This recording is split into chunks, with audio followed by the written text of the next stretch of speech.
Good morning student. चलिए आज हम लोग रैंक बूस्टर ट्रिक को देखेंगे। इससे क्या होगा बेटा कि जितना भी आप क्वेश्चन जेईई मेन एडवांस में सॉल्व करोगे वो तो मेथड से आप कर ही सकते हो, मेथड से कर पाओगे। लेकिन अगर मैं उसी में बोलूं आपको कि मैं एक ट्रिक दे रहा हूं आपको कुछ स्पेसिफिक प्रॉब्लम के लिए, मैं आपको कुछ ट्रिक दे दूंगा, उससे आपको क्या होगी बेटा कि अगर मान लीजिए वो पेपर में आपको दिख गया तो कम समय में आप काम कर सकते हो, यानी दूसरे बच्चों से आप आगे निकल सकते हो। ये जो आपको रैंक बूस्टर इसीलिए बोला गया है बेटा, क्यों? क्योंकि मान लो कि आप मेथड से उसको बनाओगे, थोड़ा टाइम ज़्यादा लगेगा, लेकिन आप अगर एनएम सर का ट्रिक देखोगे तो वो कम समय पे आप अधिक से अधिक क्वेश्चन बना सकते हो। क्या बात समझ में आ गई? चलिए अब हम लोग देखते हैं कि ये पहला जो आपको ट्रिक आएगा वो आएगा बेटा सीक्वेंस सीरीज में। इसी तरह से सारे चैप्टर में मैं आपको ट्रिक बताता रहूंगा। क्लियर? इससे पहले भी जो बताया ट्रिक उसको भी आप देखोगे, आगे भी मैं बताता रहूंगा, उसको भी आप देखेंगे। क्या बात समझ में आ गई? जी गुरुजी, बात समझ में आ गई। अब मैं आपको बता रहा हूं बेटा, ये जो सीरीज है इस सीरीज पे आप मेहनत करोगे, इसका शॉर्ट नोट जो है ना अलग से तैयार करोगे, उससे बात क्या बनेगी? उससे बात ये बनेगी बेटा कि आपको कभी भी अगर मान लो कि कोई भी, जैसे मान लो किसी टेस्ट पेपर भी आप दे रहे हो, उसमें भी अगर आपको सॉल्व करनी है बेटा तब भी आप सॉल्व कर सकते हो। यानी ये समझ में आई बात कि अगर इस ट्रिक के बेसिस पे कोई भी प्रॉब्लम अगर पूछा जाए तो मैं आपको जिस मेथड से बताऊंगा उसी मेथड से आपको सॉल्व करना है, उसी ट्रिक से आपको सॉल्व करना है। मेथड का यूज एकदम नहीं करना है। क्यों? क्योंकि आपको टाइम बचाना है बेटा। क्लियर है? आइए हम लोग देखते हैं कि सीक्वेंस एंड सीरीज का पहला ट्रिक क्या है। चलो आ जाओ बेटा, मैंने पूरा ऊपर में हेडिंग ही रख दिया, sequence and series short trick. Clear है? पहला ट्रिक आपके लिए कुछ ऐसा, if for an AP पीएथ term, ये क्या लिखा हुआ बेटा? ये लिखा हुआ है पीएथ term is a Q, and दूसरा बोल रहा है बेटा क्यूएथ टर्म इज कितना है बेटा? P, then mth term is equal to. तो एमएथ टर्म क्या होगा? मैं आपको इजी वे से समझा रहा हूं, आप समझ लो। इधर आ जाओ बेटा, आपको क्वेश्चन में कुछ ऐसा दिया हुआ है कि टी पी का जो वैल्यू है वो है आपको बेटा क्यू, और टी क्यू का जो वैल्यू है वो है आपको पी। तब आपसे पूछा जा रहा है कि टी एम का वैल्यू क्या होगा, है ना? टी एम का वैल्यू क्या होगी ये आपसे पूछी जा रही है। अब इधर आ जाओ बेटा, अब हम लोग करेंगे क्या वो देखो, ये जो पी लिखा हुआ बेटा इस पी को एक बार लिख देंगे, फिर ये क्यू लिखा हुआ प्लस क्यू लिख देंगे, और जो एम पूछा है इसको आप घटा देंगे, डायरेक्ट आपको आंसर आएगा। क्या बात समझ में आ गई? इसमें आपको सॉल्व करने की कोई जरूरत नहीं है, आप सिर्फ और सिर्फ एनएम सर का ट्रिक को देखेंगे और क्वेश्चन को बनाएंगे। आपको बहुत इजी वे से क्वेश्चन बनने वाला है बेटा। बात समझ में आ रही है? जी गुरुजी। अब आ जाओ, TP is equal to Q, T Q is equal to P, तो टीएम का वैल्यू क्या हो जाएगा? P plus Q minus M, P plus Q minus M, P plus Q minus M. क्या बात समझ में आए? आइए इस बेसिस पे एक क्वेश्चन को हम लोग देखते हैं जल्दी। आ जाओ बेटा, ये लिखा हो बेटा कि T19, देखो ध्यान से, T19 इज इक्वल टू 39। दूसरा लिखा हुआ बेटा आपको T39 इज इक्वल टू कितना है बेटा? 19। तब आपसे पूछ रहा है कि T53 का वैल्यू क्या होगा? कुछ नहीं करना है। क्या करना है गुरुजी? तो इसको और इसको जोड़ देना है, तो 19 प्लस 39 और इसको घटा देना है बेटा -53। इधर आ जाओ, 9 9 18, 1 4 और 1 5, -53 कितना हो गया बेटा? अब 5। ऑप्शन देखो, ऑप्शन नंबर ए। कितना इजी वैसे बना। अगर आप मेथड से सॉल्व करोगे तो इससे आपको एक इक्वेशन तैयार करना रहता है, इससे एक इक्वेशन तैयार करना रहता है, फिर यहां से ए और डी का वैल्यू निकालना पड़ता है, और फिर इसमें जाकर पुट करोगे तब आपको आंसर आती है बेटा।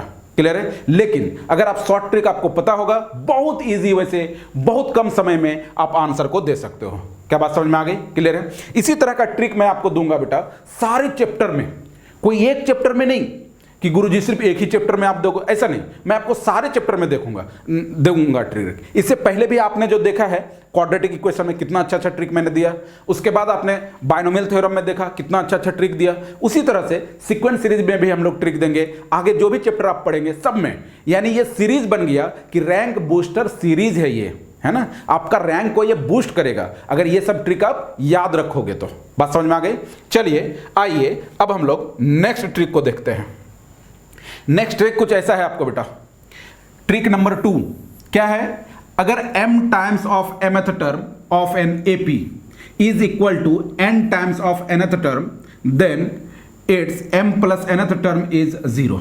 ये बोलना चाह रहा है बेटा कुछ ऐसा, देखो ध्यान तो, m टाइम्स, टाइम्स का मतलब होता है मल्टीप्लाई, यानी m into T M is equal to n into T N. ये दिया हो बेटा। m times of mth term is equal to n times of nth term, ये दिया हुआ है। आपसे ये पूछ रहा है कि tm प्लस n टर्म क्या होगा, है ना। tm प्लस n याद रखोगे बेटा, tm प्लस n टर्म जो होती है वो होती है 0। tm प्लस n टर्म क्या होती है बेटा, 0। ये आप याद रखेंगे। इससे पहले वाला जो था वो क्या था, T P is equal to Q, T Q is equal to P. तो टी एम का वैल्यू क्या था, P plus Q minus M. अब जो मैं बताने जा रहा हूं ट्रिक वो क्या है बेटा, ये बोल रहा है कि m into T M is equal to n into T N. अगर ऐसा हो बेटा तो टी एम प्लस एन का वैल्यू क्या हो जाएगा, 0। आपको याद क्या रखना, मैं वो बता रहा हूं। आपको ये याद रखना है बेटा कि अगर आपको m times of mth term equal रहे n times of nth term के, तो उस स्थिति में tm प्लस n nthवा टर्म जो होगा वो क्या होगा बेटा, 0 होगा। चलिए इस बेसिस पे हम लोग बेटा एक एग्जांपल को देख लेते हैं। ध्यान दो इधर। जैसे मान लो कि आपको अगर दिया हुआ रहे कि 50 t 50 है ना is equal to 10 into T 10। अगर आपसे पूछा जाए कि भाई आप t 60 का वैल्यू बोलो, अब देखो इसको सॉल्व करने की कोई जरूरत नहीं है। काम कैसे करोगे वो मैं बता रहा हूं। टी 60 को लिख सकते हैं ना, टी 50 और प्लस 10 जी गुरुजी लिख सकते हैं। तो ये हो जाएगा, डायरेक्ट लिखोगे आप बेटा 0, आंख बंद करके लिखोगे 0। अगर मान लो कुछ ऐसा आए, देखो देखो देखो देखो कैसा आए, यानी 100 T 100 is equal to 200 into T 200। अब आ गया, आपसे पूछ रहा बेटा T300 का वैल्यू, यानी 300वां टर्म क्या होगा उसका वैल्यू। तो देखो ना, आपको क्या मैंने बताया कि m प्लस m, m का वैल्यू क्या है 100, n का वैल्यू क्या है 200। तो ये आ जाएगा बेटा आपको t 100 और प्लस 200, ये आ जाएगा।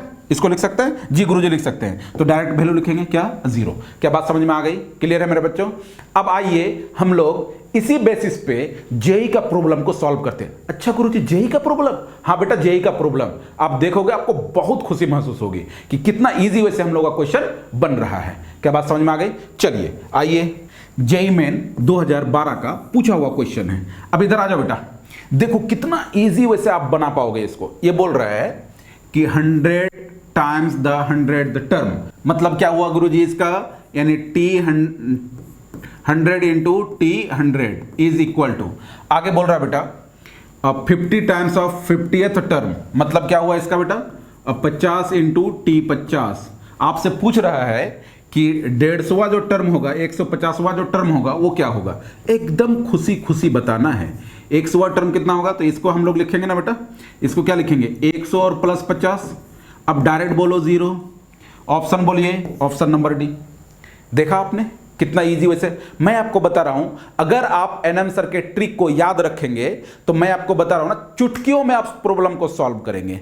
चलो बच्चों, अब आते हैं हम लोग ट्रिक नंबर 3 पे। ट्रिक नंबर 3 पे आपको डायरेक्ट प्रॉब्लम रहता है बेटा जेई में। अब इधर थोड़ा सा ध्यान दो, बात बन जाएगी। TP is equal to 1/q और TQ is equal to 1/p। ये पहले से आपको इक्वेशन दी हुई रहेगी कि TP is equal to 1/q है और TQ is equal to 1/p है। ये पहले से आपको दी हुई रहती है इक्वेशन में। अब इधर आ जाओ, मैं आपको बता रहा हूं, मेथड से अगर आप सॉल्व करोगे तो आप सॉल्व कर सकते हो। आप मेरे ऐप में आओ, मैं आपको मेथड से सिखाऊंगा कि कैसे सॉल्व किया जाता है। लेकिन चूंकि हम लोग अभी आपको ट्रिक सिखा रहे हैं, इसीलिए हम लोग सारा प्रॉब्लम जो है ना वो ट्रिक से सिर्फ बनाएंगे। क्या बात समझ में आ रही है। चलिए आइए बेटा, अगर इसमें हम लोग काम करेंगे बेटा तो इसमें एक इक्वेशन बनेगा बेटा, यहां से एक इक्वेशन बनेगा, ए और डी का वैल्यू निकालेंगे। ए का भी वैल्यू निकलेगा और डी का भी वैल्यू निकलेगा, लेकिन हम लोग डायरेक्ट याद रखेंगे कि ए का वैल्यू क्या होती है और डी का वैल्यू क्या होती है। आइए मैं आपको बता रहा हूं बेटा, पहला ए का जो वैल्यू होगा वो होगा 1/pq। 1 क्या हो जाएगा बेटा, pq। ये याद रखोगे आप, ये ए का वैल्यू क्या हो जाएगा 1/pq। दूसरा नंबर बेटा, डी का जो वैल्यू होगा वो होगा 1/pq। अरे गुरुजी दोनों सेम, हाँ बेटा दोनों सेम। ए का भी वैल्यू 1/pq और डी का भी वैल्यू 1/pq। याद रहेगा बेटा, जी गुरुजी याद रहेगा। आप पढ़ा रहे हो, याद तो रहना ही रहना है। अब आ जाओ बेटा, तीसरा नंबर से जो आपसे पूछा जाता है वो पूछा जाता है टीएम। क्या पूछा जाता है, टीएम, मतलब mthवा टर्म। mthवा टर्म क्या होगा, mthवा टर्म होगा बेटा m डिवाइडेड बाय pq। क्या होगा, m डिवाइडेड बाय pq। तीसरी जो बात है बहुत इंपॉर्टेंट है, ये आपको पूछना ही पूछना है, और वो क्या है बेटा, चौथे नंबर पे वो आ जाओ, वो है आपको S M. S M is equal to आएगा बेटा आपको m इंटू एम प्लस 1 और डिवाइडेड बाई 2pq। क्या आएगा? 2pq। यानी आप इक्वेशन को याद रखोगे बेटा। क्या याद रखना है आपको कि tp is equal to 1 by अगर q दिया हुआ रहे और tq is equal to 1 by p दिया हुआ रहे, तो इस स्थिति में आपको a का जो वैल्यू आएगा 1 बाई pq, d का जो वैल्यू आएगा 1 बाई pq, m का जो tm का जो वैल्यू आएगा m बाई pq और sm का जो वैल्यू आएगा वो आएगा बेटा m into M plus 1 divided by 2pq। Question देखेंगे आपको बहुत मजा आएगा। जेई का भी हम लोग क्वेश्चन सॉल्व करेंगे, एनडीए का भी क्वेश्चन हम लोग सॉल्व करेंगे। क्या बात समझ में आ रही है? आ जाओ अब हम लोग क्वेश्चन को देखते हैं। आ जाओ बेटा, 2000 जेई मेन 2020 का क्वेश्चन पूछा हुआ है। देखो अब इधर थोड़ा सा ध्यान दो बेटा, ये लिखा हुआ है कि T10 is equal to 1 by 20। उसके बाद लिखा हुआ बेटा T20 is equal to 1 by 10। देखो 10th टर्म जो है वो क्या है? 1 बाई 20 है और 20वां टर्म क्या है? 1 बाई 10 है। ऐसे लिख दिया अपन। अब इधर आ जाओ बेटा, हम लोगों को जो पूछा है वैल्यू, वो किसका वैल्यू पूछा है बेटा? Sum of its first 200 term. 200 term का आपको सम पूछा है, कुछ नहीं, सिर्फ देखना है आपको एस 200 इज इक्वल टू, अभी क्या बताया कि एस एम का जो वैल्यू होगा बेटा वो होगा m इंटू एम प्लस 1 और divided by 2 into P into Q. अभी बताया आपको। अब रख दो बेटा, m का वैल्यू क्या है? तो 200, तो ये हो जाएगा आपको 200 इंटू 201 आ जाएगा बेटा। अब इधर आ जाओ, 2 इंटू पी क्यू, पी का वैल्यू बताओ। P का वैल्यू आपको आ गया है बेटा, P का वैल्यू क्या आ गया? 10, तो 10 रख दो। Q का वैल्यू क्या आ गया है? 20, तो 20 रख दो। रख दिया, ये 0 से ये 0 खत्म, ये 0 से ये 0 खत्म, 2 से ये 2 खत्म, तो ये बच गया कितना? 201 डिवाइडेड बाई 2। क्या ये आपके ऑप्शन में है बेटा? देखो ये ऑप्शन में नहीं है, लेकिन ऑप्शन को थोड़ा सा देखो, डी ऑप्शन को देखो बेटा। डी ऑप्शन को जैसे आप देखोगे तो आप इसको तोड़ने जानते हो, आप इसको जब तोड़ोगे तो ये कुछ ऐसा आएगा। इसको इससे मल्टीप्लाई करना बेटा, तो 200 और प्लस 1 क्या हो जाएगा? 201 बाई 2, यानी ऑप्शन नंबर डी। क्या बात समझ में आ गई? मैं आपको बता रहा हूं, बार बार बता रहा हूं कि अगर आप ट्रिक को याद रखेंगे, चाहे जेई मेन का क्वेश्चन हो, जेई एडवांस का क्वेश्चन हो या फिर एनडीए का क्वेश्चन हो, आप चुटकियों में सॉल्व करेंगे। बात समझ में आ गई? पैंतरा तो बहुत दिखाएगा क्वेश्चन में, लेकिन आपको सही डायरेक्शन में जाना है, आपको ट्रिक यूज करने आना चाहिए। उसके लिए मैं आपको प्रॉब्लम बता रहा हूं, उस प्रॉब्लम को आप देखोगे बहुत अच्छे से। आ जाओ इधर, नेक्स्ट प्रॉब्लम को हम लोग देखते हैं। इधर आ जाओ बेटा, ये लिखा हुआ है T R be the rth term of N AP, R is equal to this this this. आपको मैं बता रहा हूं ना, जेई के प्रॉब्लम में आपको लैंग्वेज दी हुई रहेगी, आपको थोड़ा सा वो डराएगा, लगा ये ऐसा महसूस करवाएगा कि बहुत बड़ा प्रॉब्लम है, आपसे सॉल्व नहीं होगा। लेकिन जब आप ध्यान से उसको पढ़ोगे, जब आपका दिमाग उस पर एकदम लग जाए कि अरे कुछ नहीं है भाई, जेई का प्रॉब्लम है, एक लाइन में हम लोग सॉल्व करके दिखाएंगे। जैसे ये आईआईटी यानी एडवांस का प्रॉब्लम है, आइए इसको हम लोग कितना ईजी वे से सॉल्व करते हैं। इधर आ जाओ बेटा, ये दिया हुआ है ना, ये क्या दिया हुआ है? सिर्फ देखो, ये जो लैंग्वेज है इस पे हम लोग नजर नहीं रखेंगे, सिर्फ ये इक्वेशन पे नजर रखेंगे। ये लिखा हुआ है बेटा आपको कि T M is equal to 1 by N. दूसरा इक्वेशन आपको दिया हुआ बेटा कि T N is equal to 1 by M. क्या बात समझ में आ गई? जी गुरुजी, बात समझ में आ गई। हम लोगों को पूछा क्या है बेटा? T M into N. अभी अभी आपने देखा, ध्यान से देखो, ध्यान से देखो, अभी अभी आपने देखा कि T M is equal to होता है एम बाई पी क्यू, होता है ना बेटा। अब इसी ट्रिक का यूज करेंगे। m के जगह पे कौन है बेटा? तो m इंटू एन, तो इसको रखिए टी एम इंटू एन, तो m के जगह पे रखिएगा तो इस जगह पे रहेगा, तो ये आ जाएगा बेटा m इंटू एन। p का वैल्यू क्या है? तो p का वैल्यू है m रख लीजिए। q का वैल्यू क्या है? q का वैल्यू क्या है? n रख लीजिए। ये कैंसिल होगा, तो टी एम इंटू एन का वैल्यू क्या आ जाएगा? 1। बोलो गुरुजी, हाँ कितना ईजी वैसे बन रहा है। इधर आ जाओ, ऑप्शन नंबर सी। आपको मैं बता रहा हूं, जितना ट्रिक बताया जाए उतना आप याद रखो। जेई मेन के खास करके पेपर में आप 4 से 5 क्वेश्चन तो आराम से उड़ा दोगे, ध्वस्त कर दोगे। चलिए अब हम लोग नेक्स्ट प्रॉब्लम को देखते हैं। आजा बेटा, जेईई मेन 2004 का पूछा हुआ क्वेश्चन है। हम लोग सब टाइप का क्वेश्चन को देखेंगे, ऐसा नहीं कि किसी को छोड़ेंगे, क्योंकि जेईई मेन जो है ना क्वेश्चन को रिपीट करती है बेटा। जब जेईई एडवांस का कुछ क्वेश्चन को, जेईई मेन का ही कुछ क्वेश्चन को वो रिपीट करती है दोबारा। तो अगर आप इस तरह का क्वेश्चन बनाओगे और ये अगर आ गया तब तो सोने पे सुहागा, आप ऐसे ही बना सकते हो, है ना। चलिए आ जाइए, इस पे काम करते हैं। देखो फिर से बोल रहा है ये कि ये जो टी आर है, आर एस टर्म है एपी का, जिसका फर्स्ट टर्म क्या है बेटा, ए है, कॉमन डिफरेंस क्या है, डी है। तब आपसे ये पूछा जा रहा है कि ये इक्वेशन आपको है T M is equal to 1/n और T N is equal to 1/m। तो क्या पूछा जा रहा है कि a माइनस डी का वैल्यू क्या होगा। अरे बेटा मैंने आपको सब रटवाया है, याद करो। क्या याद करो, T N is equal to क्या दिया हुआ है, n, और T N is equal to क्या दिया हुआ है, m। आपको फॉर्मेट वही नजर आ रहा है ना जी गुरुजी, नजर आ रहा है कि T P is equal to 1/q और T Q is equal to 1/p। तो हम लोगों का a का वैल्यू क्या होता है, 1/pq, d का वैल्यू क्या होता है, 1/pq। इसका मतलब यह हुआ बेटा कि यहां से अगर आप निकालोगे तो p का वैल्यू क्या है m, q का वैल्यू क्या है n, तो ये आ जाएगा 1/m इंटू n, और d का भी वैल्यू क्या आएगा 1/m इंटू n।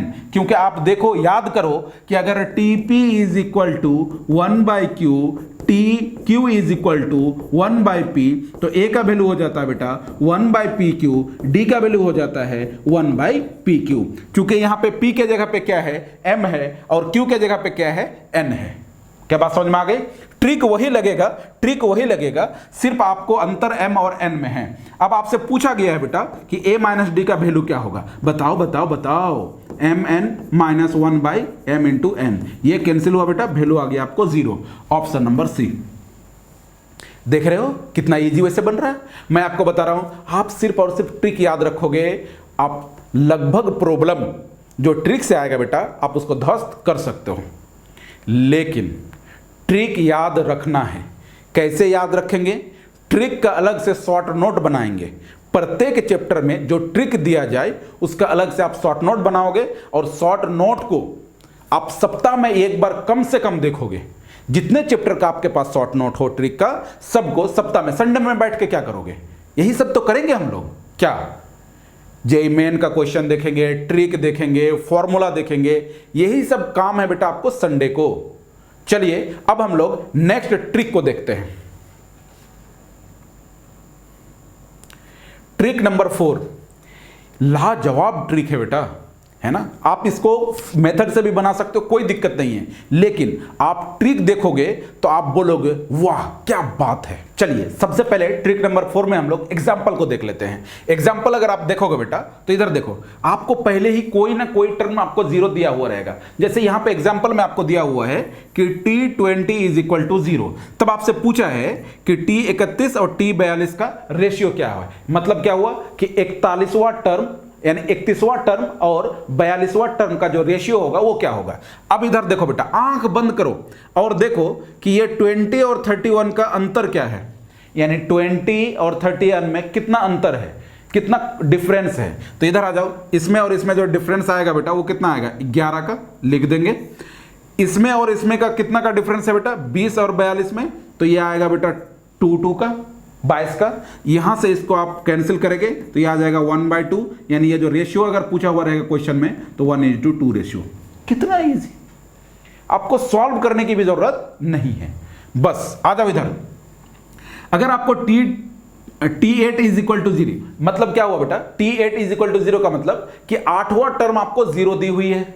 अब आपसे पूछा क्या गया है कि t16 बाई t24, यानी 16वां टर्म और 24वां टर्म का रेशियो आपसे पूछा है। अब आ जाओ, 16वां टर्म यानी अगर इसमें अंतर आप देखेंगे 8 और 16 में अंतर कितना होगा, तो 8 का। 8 और 24 में अंतर कितना होगा, तो 16, यही ना अंतर होगा बेटा। अब इधर आ जाओ, 8 दुगुना 16, 1/2, तो ये हो जाएगा आपको रेशियो अगर लिखना है तो 1:2। मैं और एक दो एग्जांपल आपको दिखा दे रहा हूं बेटा। जैसे मान लो कुछ ऐसा रहे कि t4 इज इक्वल टू 0, आपसे ये पूछा जा रहा है कि t24 और डिवाइडेड बाय t32 का रेशियो बताओ। t24 और डिवाइडेड बाय t32 का रेशियो बताओ। तो क्या बताओगे बेटा, 4 से इस आगे बढ़ोगे तो ये हो जाएगा आपको 20, यहां से ये आगे बढ़ोगे तो ये हो जाएगा 4 28, है ना, 28। अंतर बोलो, 4 से कितना बढ़ोगे कि 32 आएगा, तो 28, तो 4 इसका डिफरेंस लेना है आपको, इसका अंतर लेना है किसका, 32 का और 4 का, लिख दिया। अब इसमें देखो ना बेटा, अगर 4 से आप डिवाइड करोगे तो ये हो गया 4 पंचे 20 और ये हो गया 4 सत्ते 28, तो ये हो जाएगा बेटा 5 × 7। सिर्फ आपको देखना है कि यहाँ से यहाँ तक का कितना अंतर, उसको लिख देना है, फिर यहाँ से यहाँ तक देखना है आपको कितना अंतर, उसको लिख देना है, और आगे आंसर आपके हाथ में। क्या बात समझ में आ गई? आइए इसके बेसिस पे हम लोग जेईई मेन का क्वेश्चन को सॉल्व करके दिखाते हैं। सबसे पहले एक क्वेश्चन ऐसे ही सॉल्व कर लेते हैं बेटा। ये लिखा हुआ है कि जो 9th टर्म है ना एपी का, वो क्या है, 0 में, 0 है। 9th टर्म एपी का क्या है बेटा, 0 में, 0 है। तो ये हो जाएगा T9 = 0। आपसे पूछा गया है कि 29वां टर्म और 19वां टर्म का जो रेशियो होगा वो क्या होगा, यानी आपसे ये पूछा गया है T29 / T19, ये पूछा गया बेटा। कितना का अंतर हो रहा है, 9 में कितना या बढ़ रहा है, तो इसमें अंतर देखना है आपको। क्या देखना है आपको, अंतर, यानी अंतर मतलब डिफरेंस, आपको डिफरेंस देखना है बेटा। तो इसमें कितना का डिफरेंस है, तो 20 का। यहाँ से यहाँ तक कितना का डिफरेंस है, 10 का। ये खत्म हो गया बेटा, तो ये हो जाएगा 2/1। 2/1 को हम लोग लिखते हैं 2:1। क्या बात समझ में आ गई? जी गुरुजी, कितना इजी बोलो। अब आइए, अब हम लोग आते हैं बेटा और नेक्स्ट प्रॉब्लम को देखते हैं, जो कि जेईई का है। जेईई मेन 2019 का पूछा हुआ प्रॉब्लम है ये। देखो कितना इजी वे से मैं आपको बना कर दिखा रहा हूँ। अरे आ जाओ, कितनावां टर्म है बेटा, 19वां टर्म, तो T19 = 0 है। अब इधर आ जाओ बेटा, आपको 49 और इसका रेशियो पूछा है। किसका रेशियो पूछा बेटा, T49 और किसका रेशियो पूछा है बेटा, उधर पूछा है T29 का रेशियो पूछा है, यही पूछा है। अब इधर आ जाओ, T49 / T29 है ना। 19 से कितना आप आगे बढ़ोगे यहाँ पे, बोलो, ये 19 है बेटा, कितना, तो ये हो जाएगा 30। 19 से इसका बीच का डिफरेंस बोलो, ये हो जाएगा आपको कितना, 19, 10, तो ये खत्म हो गया। 3/1, 3/1 का मतलब बोलो 3:1, ऑप्शन नंबर ए। कितना इजी वैसे बन रहा है। मैं आपको बार बार एक चीज पे फोकस करा रहा हूं, अगर आप ट्रिक को अच्छे से याद रखोगे तो जेईई का प्रॉब्लम आप बना पाओगे। मैं आपको ये उम्मीद दिला रहा हूं कि अगर आप ट्रिक को जानोगे, उसको बार बार याद रखोगे, है ना, तब आपसे क्या होगे बेटा कि जेईई मेन का अगर मान लीजिए कि 5 ही प्रॉब्लम ट्रिक से बना, उतना में आपको समय बच जाएगा, वो समय आप नेक्स्ट प्रॉब्लम को दे सकते हो। क्या बात समझ में आ रही है? चलिए आ जाइए, अब हम लोग थोड़ा सा आगे बढ़ते हैं, ट्रिक नंबर 5 को देखते हैं। ये जो ट्रिक नंबर 5 है, इससे डायरेक्ट क्वेश्चन नहीं आता है, लेकिन क्वेश्चन के बीच बीच में ये यूज होता है बेटा। क्या है ये, इधर आ जाओ। अगर आपको Sn दिया हुआ है, क्या दिया हुआ है, Sn, हम लोग इधर ऐसे ही लिख लेते हैं बेटा। Sn आपको दिया हुआ रहे, क्या है, an² और प्लस bn। Sn क्या दिया हुआ रहे बेटा, an² + bn। अगर आपसे tn पूछा जाए तो आप एक फॉर्मूला तो पहले से ही जानते हो कि अगर tn पूछा जाए गुरुजी तो tn = Sn-1। ये टाइम टेकन है बेटा, इसमें टाइम आपको अधिक लगेगा, ज्यादा लगेगा, लेकिन हम लोग ट्रिक का मतलब क्या, कम समय में काम करना। ट्रिक का मतलब क्या, कम समय में काम करना। अब आ जाओ बेटा, tn = यहां पे डायरेक्ट काम क्या करेंगे, इस 2 को इस a से मल्टीप्लाई करेंगे, तो ये हो जाएगा 2a × n प्लस ये b - a करेंगे बेटा, b - a। क्या बात समझ में आ गई? कैसे काम करना है, तो गुरुजी इस 2 को a से मल्टीप्लाई कर लेंगे और फिर b - a मतलब n का कॉफिशिएंट में से घटाना है n² के कॉफिशिएंट को। क्लियर है? गुरुजी एक एग्जांपल दे देते तो मजा आ जाता। एकदम एग्जांपल दूंगा बेटा, पूरा एग्जांपल दूंगा, टेंशन नहीं लेना है, गुरुजी आपके साथ है। Sn = है आपको an², अरे एक मिनट रुक जा, इधर आ जाओ। ये लिखा हुआ है आपको बेटा 6n² प्लस 5n, ये लिखा हुआ है। अब थोड़ा सा ध्यान दो बेटा, थोड़ा सा ध्यान दो। आपको tn अगर निकालना है तो कुछ नहीं करो, सबसे पहले तो ये इससे मल्टीप्लाई होगा तो 12n हो जाएगा, फिर प्लस यहां पे जो नंबर रहता है ना वो दिस माइनस दिस, यानी n का कॉफिशिएंट माइनस n² का कॉफिशिएंट, तो ये हो जाएगा 5 - 6, तो ये आ जाएगा बेटा आपको tn = 12n और ये घटाओगे तो -1। क्या बात समझ में आ गई? जी गुरुजी समझ में आ गई बात। अब इधर आ जाओ, जैसे एग्जांपल नंबर 2 मैं यहां पे लिख दे रहा हूं, इसको भी आप देख सकते हो। Sn = अगर मान लो कि आपको 8n² और प्लस 10n रहे। क्लियर हो रही है बात? चलिए आइए, यहां से हम लोगों को अगर tn निकालना है तो tn क्या हो जाएगा बेटा, इस दोनों को आपस में मल्टीप्लाई करेंगे तो ये हो जाएगा 16 इंटू एन प्लस यहां पे जो लिखते हैं वो क्या लिखते हैं, एन का कॉफिशिएंट माइनस एन स्क्वायर का कॉफिशिएंट, तो 10 माइनस 8, तो ये हो जाएगा आपको बेटा Tn is equal to 16n और ये हो जाएगा आपको प्लस 2। क्या बात समझ में आ गई? बोलो। मैं आपको बार बार बोल रहा हूं, जितना शॉर्ट ट्रिक बताया जाए वो सारा आपको याद रखना ही रखना है। क्लियर है मेरे बच्चों? मैथ्स वर्ल्ड के साथ जुड़े रहें, मैथ्स वर्ल्ड को सब्सक्राइब जरूर करें। इससे फायदा क्या होगा कि जब भी आपको नया वीडियो आएगा तुरंत पता चल जाएगा कि न्यू वीडियो आ चुका है, अब हम लोग तैयार हो जाए पढ़ने के लिए। क्या बात समझ में आ गई? चलिए आज के लिए इतना ही, बाय बाय।